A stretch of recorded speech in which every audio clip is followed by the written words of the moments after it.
Oke. Yo, what's up guys, and welcome back to Best Tech YouTube channel. Sama gue Malvin, dan yes, di video kali ini kelar dari Samsung Galaxy Unpacked San Jose, California kemarin ya, gua akhirnya udah ada di tangan nih HP-nya. Yes, Samsung Galaxy S25 Ultra, dan sesuai judul kita akan compare sama predecessor-nya ya, kakaknya Samsung Galaxy S24 Ultra yang juga jadi driver gua setahun kemarin gitu kan. Kita lihat apa aja bedanya, karena gua ngeliat ya di video kemarin pas kita hands on pada bilang mending beli S24 Ultra aja. Apakah benar demikian? Apakah nggak better nambah dikit dapat S25 Ultra? Jadi ya udah langsung aja tanpa basa-basi lagi kita mulai videonya. Let's go. Oke, jadi ini dia untuk box-nya ya. Sekarang box-nya tuh kayaknya warnanya kayak lebih abu-abu gitu tuh, nggak full black kayak sebelumnya. Tapi nggak tahu apakah ini box yang akan dipakai di Indonesia juga, karena ini adalah unit bisa dibilang tuh sampel dari Korea ya, makanya belum ada tulisan-tulisan gitu-gitu. Dan ini juga gue cuma dipinjemin sementara doang, dan nanti akan dibalikin lagi ketika kita pulang ke Indonesia. Kita langsung aja unboxing dulu.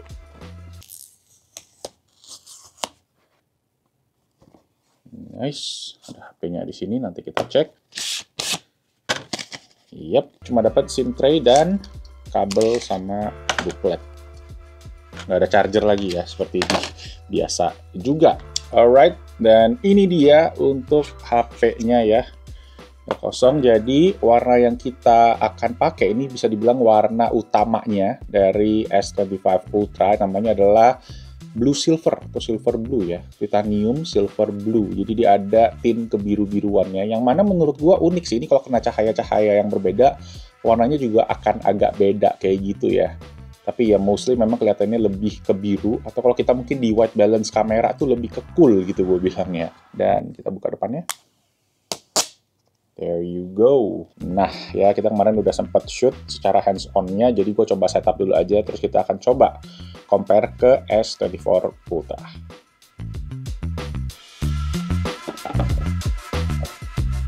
Bahasa apa tuh?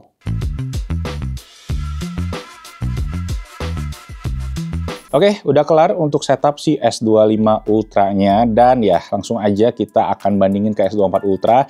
Yang paling utama pastinya dari segi desain. Ya, jadi kemarin kan memang gue sempat bahas ya di video hands-on-nya, tapi itu memang gue cuma bisa pegang 2 jam, jadi nggak terlalu menyeluruh. Nah, kali ini gue coba lebih detail aja, dan kalau kalian lihat pastinya ya perbedaan utama di bagian desain. Kalau sebelumnya S24 Ultra mengkotak kayak brick kayak gitu ya, kalau ini sekarang dia ujung-ujungnya ada curve-curve-nya. Dan kalau ngomongin curve-nya sendiri memang ini beda ya sama yang versi regular dan plus-nya. Kalau regular dan plus tuh dia punya radius lengkungannya tuh lebih gede. Kalau ini tuh kayak kecil-kecil, jadi somehow masih kelihatan kotak kayak gitu kan. Masih ada karakter ultranya gitu, berbeda sama yang regular dan plus. Jadi kalau kalian pakai yang ultra pasti tetap kelihatan beda. Cuma kalau ngomongin gripnya sendiri nih ya, dengan frame yang rata, flat, pas dipegang tangan emang berasa sih kayak agak gimana ya, kurang nyaman kali ya bisa dibilang ya. Karena kan ini agak tajam gitu dibandingin sama S24 Ultra yang ada sedikit curve. Jadi pas dipegang tangan tuh kayak masih enak gitu, masih ada lengkungannya gitu ya. Jadi pas nempel di tangan tuh masih oke. Walaupun memang ya ujung-ujungnya sih pasti kalau kita pakai HP kayak gini kan banyak kan pakai case ya. Nah, ini gue kemarin juga dipinjemin nih case dari UAG. Ini case tipenya Plyo. Jadi kalau kita pakein case, gripnya akan ya balik ke case-nya gitu, tergantung case-nya. Dan ini sih gripnya enak banget, jadi shout out to UAG. Kalau kalian pengen nyari case S25 ya ini oke sih.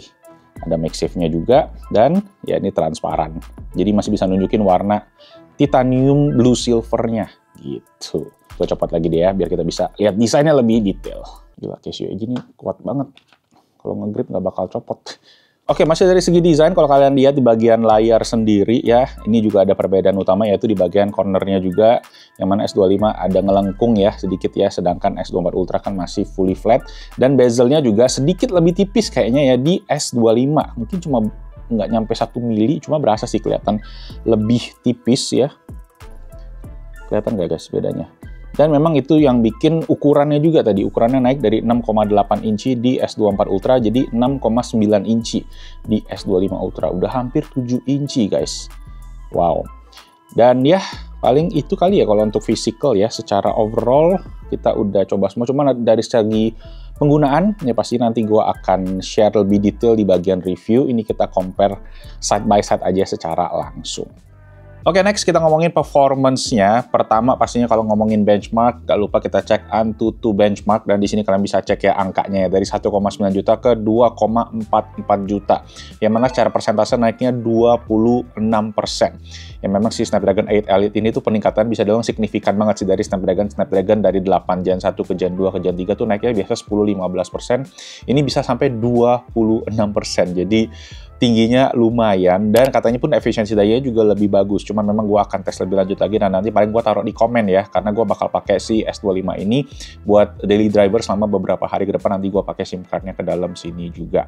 Next kita cek ke Geekbench ya, karena Geekbench ini kita lumayan banyak ya pengetesannya, bisa CPU dan GPU secara terpisah. Untuk CPU sendiri kalau kita cek nih ya, dari 2200 single core, 6800 multicore ke 2900 multicore di S25 dan 9648 untuk multicore-nya. Yang mana dari single core itu naiknya 35%, multicore naiknya 41%. Baik lagi seperti yang gue bilang tadi ya, CPU peningkatannya signifikan. Cuma yang menarik gue lihat di GPU, karena kemarin Samsung ada ngeklaim mereka tuh ada peningkatan Vulkan yang signifikan, dan gue tes ya. Tapi sebelum gue cek, kita ngomongin ke bagian OpenCL dulu aja nih, dimana hasilnya, ini kalau kalian bisa lihat ya, OpenCL 15.000 dari S24 Ultra, 18.000 di S25 Ultra, jadi peningkatannya sekitar 15%. Tapi kalau Vulkan, ya nih guys, lihat angkanya, 14.000 ke 25.000, naiknya tuh 73% kalau gue hitungnya. Yang mana memang Vulkan sendiri tuh banyak dipakai jadi kayak back-end-nya gaming ya, atau kalau kalian pengen cek apa sih bedanya Vulkan sama OpenCL, bisa di Google. Cuma Vulkan sendiri gue ngecek banyak dipakai kalau di Steam Deck itu ya, kayak dia punya back-end-nya bisa Vulkan gitu, karena chip AMD kayaknya kalau nggak salah optimize-nya ke Vulkan. So, ya itu mungkin akan berpengaruh banyak ke bagian performance gamingnya. Cuma nanti gue akan tes lebih lanjut lah gamingnya untuk di bagian review. Cuma ini biar jelas dulu aja ya perbandingan si performance antara S24 Ultra ke S25 Ultra. Oke, next kita akan adu kameranya ya, dari S24 Ultra ke S25 Ultra. Tapi kalau kalian pengen lihat secara fisik ya, perbedaan utama ada di sini nih, lensa ultra wide-nya. Yang mana kalau kita lihat di S24 Ultra kan kecil nih ya secara lensanya. Nah, ini ukurannya kalian bisa lihat lumayan gede ya. Bisa dibilang ini 2 kali lebih gede sih. Dan sensornya sendiri juga naik ya, dari 12 megapiksel di S24 Ultra ke 50 megapiksel di S25 Ultra. Dan juga banyak fitur-fitur lain yang menarik. Jadi ya gue akan coba bawa ini keluar, dan gue akan share ke kalian ini hasil jepretannya. Oke guys, back at the studio, karena gue dari kemarin waktu di sana di Amerika itu kumpulin foto-fotonya. Jadi ya sekarang langsung aja kita adu ya. Di sini gue udah bikin ya beberapa comparison foto, lebih tepatnya ada 5, dan ini semua gue adu itu lensa ultra wide-nya aja, karena kan itu pembeda utamanya.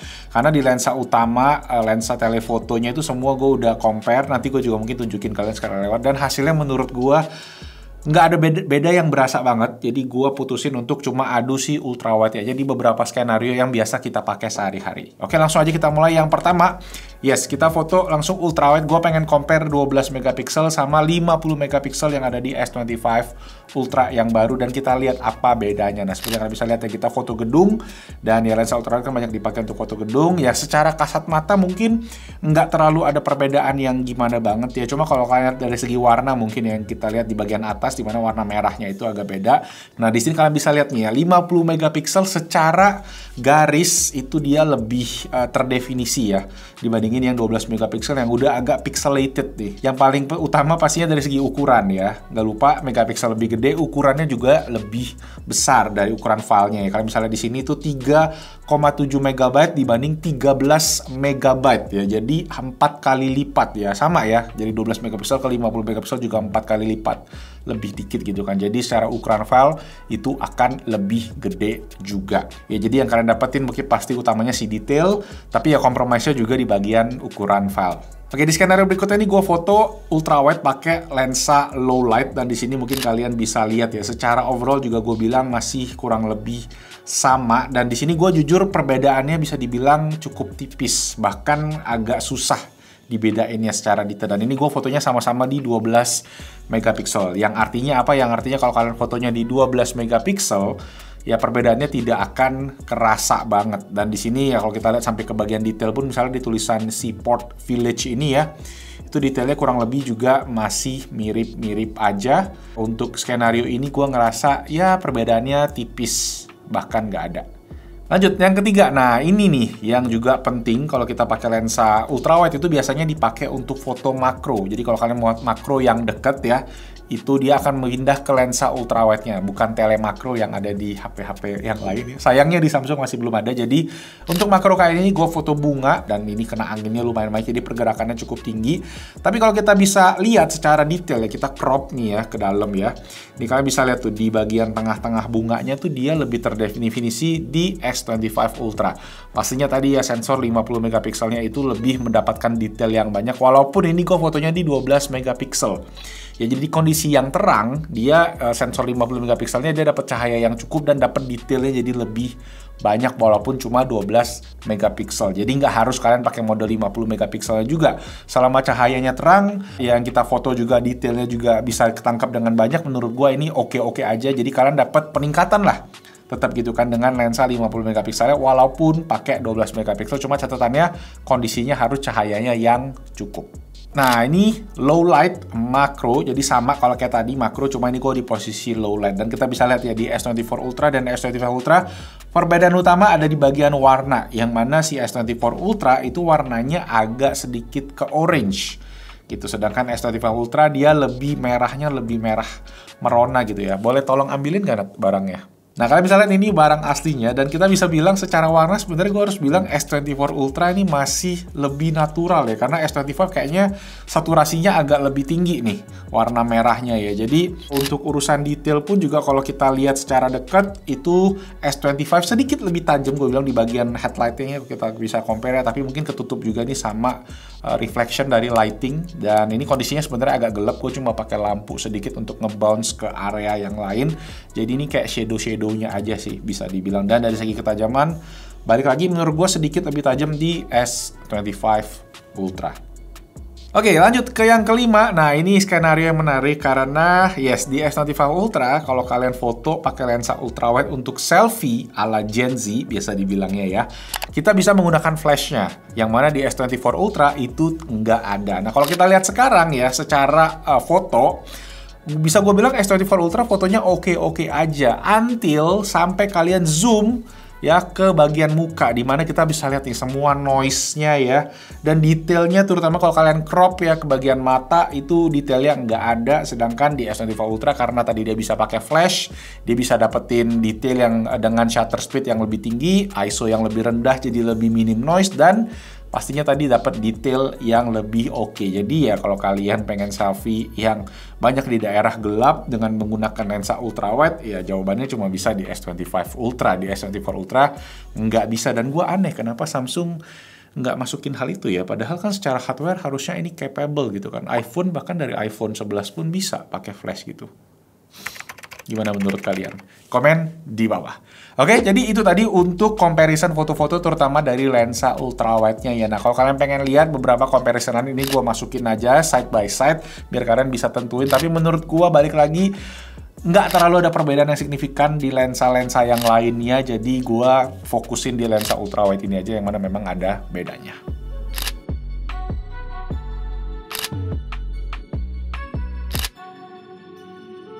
Oke, next perbandingan berikutnya gue pengen share ke kalian soal One UI ya, karena ya ini yang kita lihat nih ya setiap hari kan si OS-nya, dan kalian bisa lihat perbedaan utama ya sekarang tampilan widget-widgetnya nih ya, ada yang namanya Now Brief, ada Get Started, dan kemarin gue juga sempat jelasin ada fitur-fitur barunya kayak Now Bar dan lain-lain kita akan lihat. Cuma perbedaan utama di home screen, kalian bisa lihat pertama di bagian ikonnya ada beberapa ikon-ikon baru yang sebelumnya kayak kamera nih warna merah sekarang jadi hitam putih, galeri juga ada beberapa warna ubahan. Kalau kita cek ke bagian atas ya di bagian notifikasi untuk S24 Ultra standar ya, control centernya kalian bisa tarik untuk lebih gede. Nah, sekarang di S25 Ultra dengan One UI 7 ini kita jadinya dibagi dua, kiri untuk notifikasi dan kanan untuk control centernya. Dan control centernya pun juga sekarang ubahannya kalian bisa lihatnya lebih minimalis ya, dengan teksnya juga minim di sini ya, cuma ikon-ikon doang yang mungkin udah lumayan jelas harusnya ya. Dan ya penempatan tombol-tombolnya juga mungkin ini bisa kalian custom. Nah, kalian bisa edit nih posisi-posisinya. Dan ini pun bisa dibalikin ke model yang lama lagi ya, ke One UI sebelumnya kalau kalian memang nggak terbiasa. Cuma ini mungkin bisa dibilang mirip sama iOS yang mana sekarang jelas dibaginya ya, yang kanan untuk control center atau quick setting ya kalau di Samsung, kalau di kiri ini untuk notifikasinya.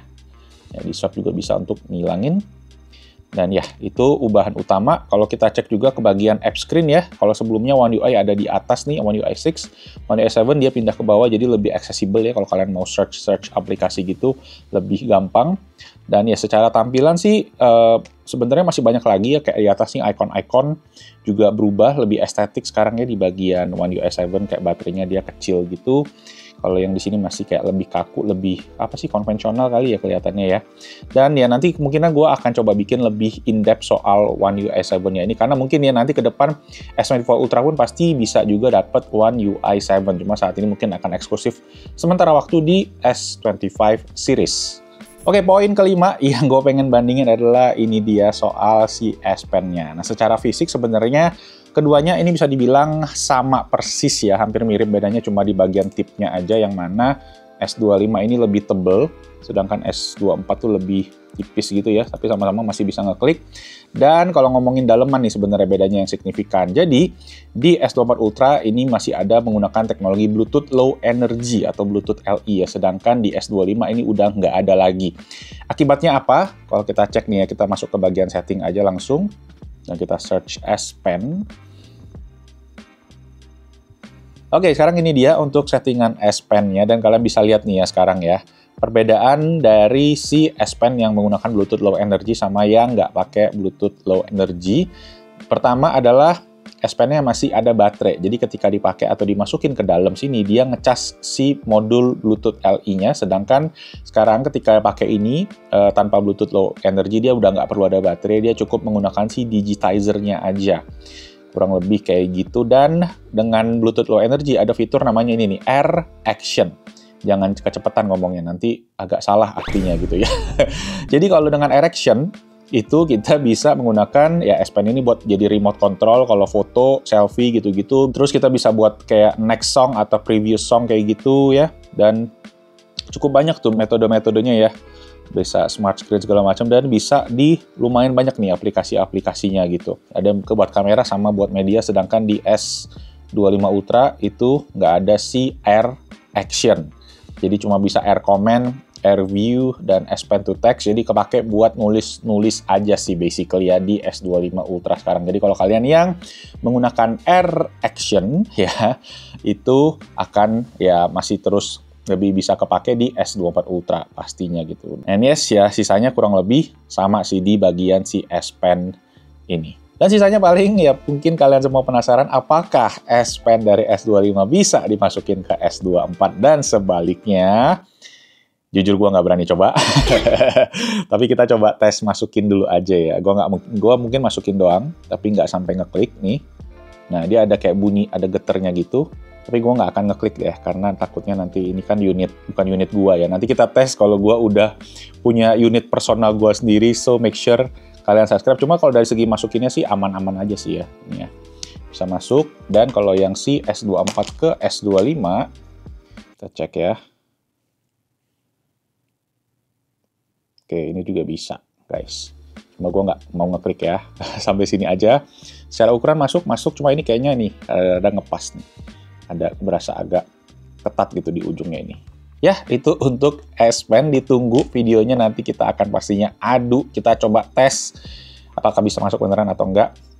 Tapi gue kayak sejujurnya kurang yakin dan agak trauma sih dari pengalaman sebelumnya. Walau gue tahu pada komen Gantar bisa dicopot pakai lem lilin segala macam, ya nanti kita lihat aja lah ke depan. Oke? Kita coba yang S23 ke S24 ya. Tuh, getarannya pun juga sama. Ya, kan beneran kan? Gawat. Bisa nggak ya? Ya udah deh guys, nanti kita coba benerin deh. Oke, jadi itu aja buat comparison dari S24 Ultra ke S25 Ultra ya. Kalau bisa dibilang secara performance memang peningkatannya signifikan. Kamera juga bisa dibilang S25 Ultra ngasih fitur, terutama di video yang gue suka banget ya, gue pakai lock-nya tadi. Itu juga bisa bikin warna antar kamera jadi bisa dibilang kayak rata gitu, bisa kita samain lah istilahnya. Dan Ya secara handling desain gue bilang sih paling ya yang butuh waktu untuk gue pakai jangka panjang. Jadi stay tune untuk review long termnya. Jangan lupa subscribe ke Best Tech YouTube channel. Dan kalau kalian suka video quick comparison kayak gini, boleh dikasih jempol ke atas, di-share ke teman-teman yang penasaran apakah better gue mending beli S24 Ultra atau langsung aja sekalian ke S25 Ultra. Oke, itu aja. Thank you semua again yang udah nonton. Nama gue Malvin. I'll see you guys on the next video. Ciao. Boom, boom, boom.